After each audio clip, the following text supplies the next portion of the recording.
Clément Beaune s'en prend à Rachida Dati et dénonce un spectacle assez désolant. Clément Beaune a donné son avis sur les prochaines municipales de Paris dans les 4V, inclus dans l'émission Télématin sur France 2. Ce mercredi 23 juillet 2025, il n'a pas été tendre envers Rachida Dati.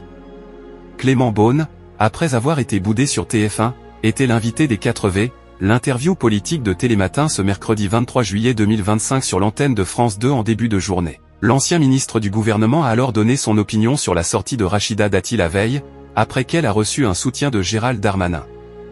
Il a affirmé que Rachida Dati avait outrepassé ses droits, et le haut-commissaire à la stratégie et au plan l'a attaqué dès les premières minutes.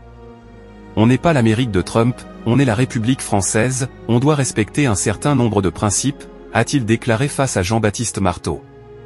Télématin, Clément Beaune dans la course à la mairie de Paris. Ce dernier a souligné ne pas la soutenir durant les élections municipales à Paris, et pour cause, Clément Beaune a affirmé qu'il allait y être impliqué. On se prononcera collectivement en septembre, mais je vais vous dire très clairement, j'entends jouer un rôle. Je l'ai toujours dit, j'ai été élu à Paris, j'ai été battu à Paris, mais je ne suis pas homme à me dérober, a-t-il poursuivi. Il s'est également exprimé sur le duel qui opposait Rachida Dati à Michel Barnier lors des législatives. Il s'en est encore pris à la ministre de la Culture au cours de son entretien. Je me mets à la place des Parisiennes et des Parisiens qui voient un spectacle assez désolant. Moi, j'ai beaucoup de respect pour Michel Barnier, qui est un homme de dignité, de modération. Pour le reste, on voit une société du spectacle, un débat qui se dégrade et une espèce d'incompréhension, c'est illisible ce qui se passe, a-t-il dit. Télématin montre de la résistance sur France 2.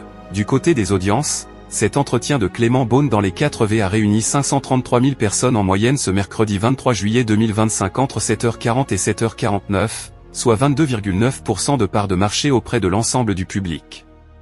Si cela reste un score correct pour l'interview politique quotidienne de la chaîne publique, cette tranche est en dessous des résultats de la matinale dans son ensemble.